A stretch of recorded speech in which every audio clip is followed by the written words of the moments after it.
good morning. Wow, I'm recording this on Monday night, because it can't go up until tomorrow, so it does, I do need to record it in advance, that way I can just schedule it out and have it ready to go when happens. When the embargo lifts. So I'm just recording it now. It is Monday evening on my way home from work. We are here to talk about Moon Knight. Do not worry, I realize it's going up on Tuesday in advance of the show's release, which means that I will not be spoiling any of the major plot points. Plus, I'm fairly certain that I've signed away the right to my life in the event that I do that to the Walt Disney Company, based on the number of NDAs that they had me sign and all of that. But do not worry, on Thursday we will have a discussion of episode 1. It's one of those things that kind of helps out having having seen the episodes in advance, because it does allow me the opportunity to see the episode twice before I, talk about it. And don't worry, I'm not going to spoil anything. I was pretty good about that with Peacemaker. For those of you who listen to the Peacemaker episodes. So let's dive on in with what my thoughts are on the first 4 episodes of Moon Knight, the latest show from Marvel Studios on the Disney Plus of it all. Now, I have a bit of the show is fine. I don't have any innate problems with the show. I think the show could be better. And I think that it's because they're kind of in a situation where it's very hard to articulate what is going on with this character. Because it's a weird concept. It's about a guy who is, he's got multiple personalities, and he's got all of these things, that go along with that, the loss of time, all that kind of stuff. And it does a good job, kind of immersing you immediately in the world, and having you figure that out as you go. And it feels kind of like I'm watching the Netflix Marvel shows, in so much as it is kind of that throwing you into the deep end and letting you sink or swim, where it's not like we're going to sit here and we're going to handhold you, which is kind of what the other Marvel shows have done. I realize that, WandaVision kind of let you sink or swim to an extent, but you knew the character going in. Sitting with Falcon and the Winter Soldier, where it's like, it kind of handholds you into the conflict, and here's what the problem is, and here's what's going on. Moon Knight is very much, we're going to take you, we're going to throw you into the middle of the action, and we're going to see how well you deal with being thrown all of these very high concepts that have never been introduced before. If you watch, Thor, you get the idea that there are gods. There is the idea of the real gods that we know. And it'd be so cool. We'll get to that in a little bit. But the idea that, gods exist is really all this show has going into it. The idea that, there are real gods, and they do interact with the world as we know it. It's not, new, because it's something that we've seen before in Marvel. It's the basis of Thor. But this specific set of gods is not Thor and Odin and Loki and all of these other Greek mythological creatures from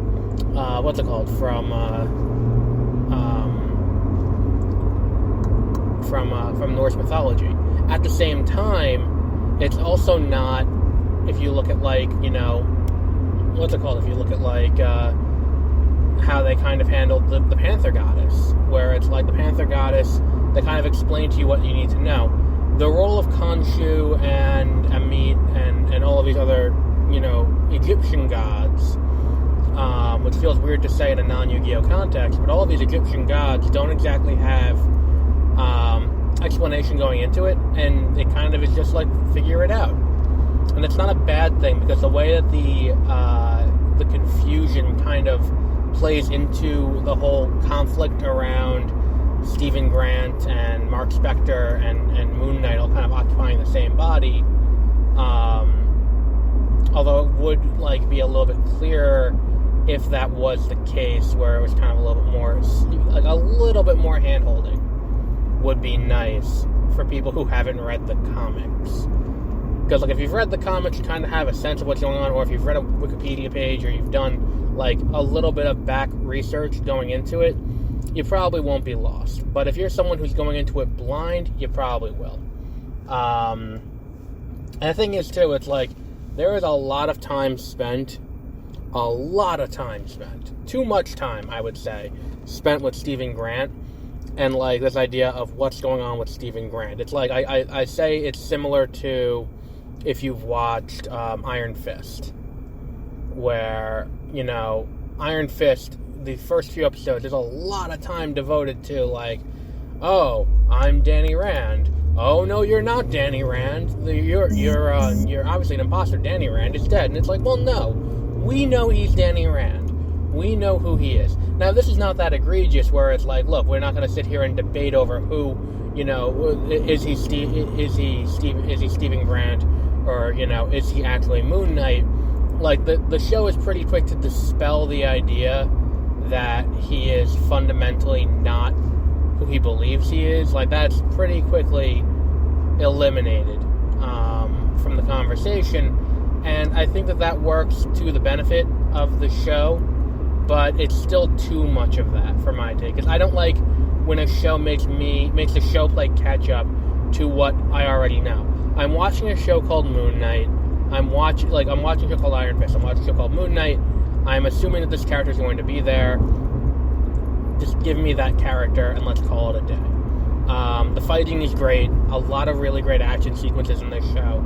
And of course, great performances all around. I think that, you know, Ethan Hawke is going to be very quick to become a fan favorite villain. And he did such a good job in this show playing who he's playing. I'm not going to say who, but in like the first image you see out of the gate is just so, I don't want to say disturbing because that might set the bar too high, but it's just bizarre and in a way that's like, oh, that's fucked up. And it's about his character, and it really sets the tone for who he is in a real way that other shows, you know, don't. It's so well done. And then on top of it, it's like the British accent that Oscar Isaac does while he's Stephen Grant is a little annoying, I'll give you that. And there is a lot of time where he spent as Stephen Grant. And the other thing is, especially when we have the character played by May Callumway, I think is how you pronounce her name, when you have her character there, I don't think we necessarily need Stephen Grant as much as we have Stephen Grant, especially considering it's not established that Stephen Grant is an archaeologist. He's kind of just a museum, like, gift shop attendant. I think that's kind of a big deal and kind of a weird decision to go with, and have this person here who could have the role that Stephen Grant fills a lot of the time.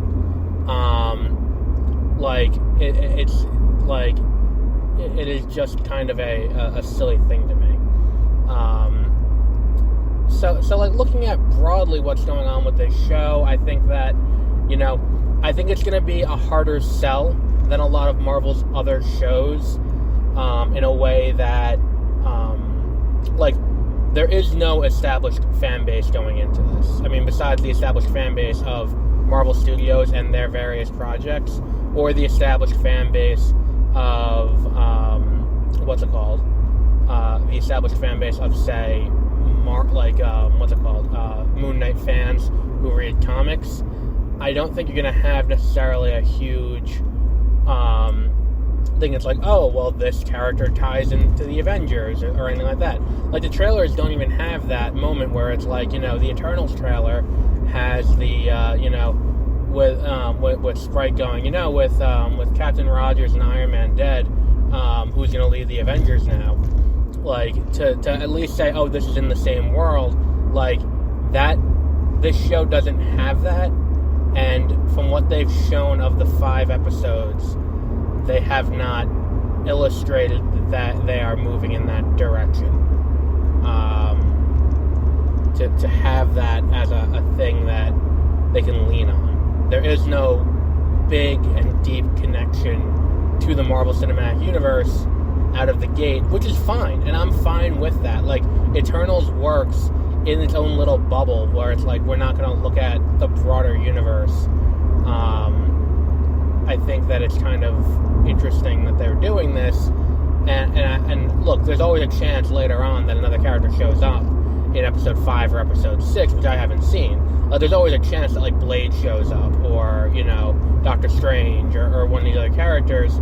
I think there's a chance, looking at what these characters are, and how all of this works, I think there's a chance that we get a Gorr the God Butcher appearance, considering that, Thor 4 is allegedly happening this year. Love and Thunder is still allegedly coming out this year. Like, it hasn't come yet. We haven't had a trailer. And maybe they're holding off on a trailer until after Moon Knight. But there's a chance that, Gorr shows up. Because if his thing is he's killing the gods, and we have Russell Crowe showing up as Zeus in Thor Love and Thunder, then there's a very good chance that we get an introduction to Gorr in this show. I wouldn't be surprised. And that's not me saying it and like, oh, well, I've seen it in it. But, through episode 4, he has not shown up yet. But I would not be surprised if that happens. I feel like we would have had an IMDb leak of someone affiliated with Christian Bale, in the same way that we had that for Loki with the driver to Jonathan Majors IMDb leak on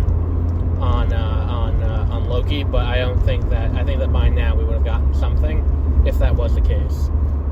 What else is there that I want to address with this? It just is a very well done show, and it's like, it's interesting, and like the idea of having Steven be a character who has been passive to what Mark has done makes for some interesting, conflicts.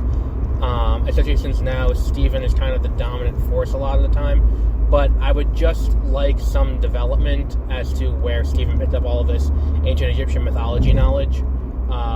Especially when we have, other characters there who could do the same thing and do it better. And the other thing is, whenever we get Oscar Isaac as Mark Spector, it is so much, just get over, buddy. It is so much more interesting than Oscar Isaac as Stephen Grant. Like, Stephen Grant's the least interesting character on the show, and the least interesting character in the mind of, in the mind of, of this person. Like, he's the least interesting person there, but we spend the most time with him, which is probably a little bit of a problem with the show. What else is there that's worth addressing? I addressed Ethan Hawke, I addressed all the cast, I addressed the fight sequences are really cool. And they do an interesting way of showing lost time. And I think that we see a little bit of it in the commercial, or the TV spot at least, where it's like, we see him surrounded by people, then it kind of blinks and blinks back, and they're all unconscious. It's a really interesting way of showing that someone else is taking over and doing that, and it's a really interesting way of playing with the multiple identities. It's a really cool show. I can't wait to watch through again and get another opportunity to see all these episodes again. And now, knowing what I know, how it's going to impact my viewing. Moon Knight will be debuting on Disney Plus on tomorrow. Well, I'm recording this Monday. It's going up tomorrow morning, and I believe 9 in the morning. I gotta look at the review embargo email before I schedule an upload. But it will be going up definitely on Tuesday before the release. I may just hold it and then just manually release it after I see someone else has done it. Like, once I see Comic Book or IGN or The Verge put theirs up, then I'll just put mine up. Just so that way we don't get that fuck up and do it early. Because, Disney was very gracious, and they don't usually give me stuff. And they gave me this, and I do not want to fuck it up and then not get to see Kenobi early or get to see Miss Marvel early. I think that, with this, and that's not me saying that, like, oh, I'm treating it with, kid gloves. I'm being pretty critical of the show, and as critical as I've been with other things. again, there is room for improvement. There will probably be more, and they're probably building towards Midnight Suns, between Werewolf by Night making an appearance in the Halloween special later this year, allegedly. Directed by Michael Giacchino, too, which is pretty cool. I don't think I've ever seen something directed by, by a composer before. So that'll be pretty cool. But like with him making an appearance, and Doctor Strange being there, and Daredevil there, and the impending, there is the impending, there are a few others. I'm just blanking right now. But like in this world where there's so many things that are impending, that lead to this more, Blade, on the more paranormal side of what Marvel's doing. It will be interesting to see how they all interlay with each other, and how that all kind of plays out in a way that is, good for the viewer. Because ultimately, that's what we care about, is how it, how it plays for the, the viewer. So Moon Knight will be debuting tomorrow, because it's going up Tuesday. And then Thursday, as per the usual, we will be doing our weekly episodes about what is, what happens in each one. And then we'll be doing episode breakdowns weekly, between that and The Flash. And The Dropout, which will be wrapping up. But The Dropout will be replaced with that new show, I forgot what it's called, also from Hulu, about, that girl who convinced her boyfriend to kill herself. I saw the trailer like 3 or 4 times yesterday during the Academy Awards, and it could be an interesting show. And Ellie Fanning's a pretty good actress, so I'm interested to see how that show plays out. And also, that case kind of fucked up. So we'll see where all that goes. But to wrap up for today, Moon Knight, fantastic. Go and watch it. It will be out tomorrow at like 3 in the morning. Eastern time. For those of you on the West Coast, it's midnight. So until our next episode, which will be the Moon Knight Episode 1 breakdown on Thursday, have a great rest of your week.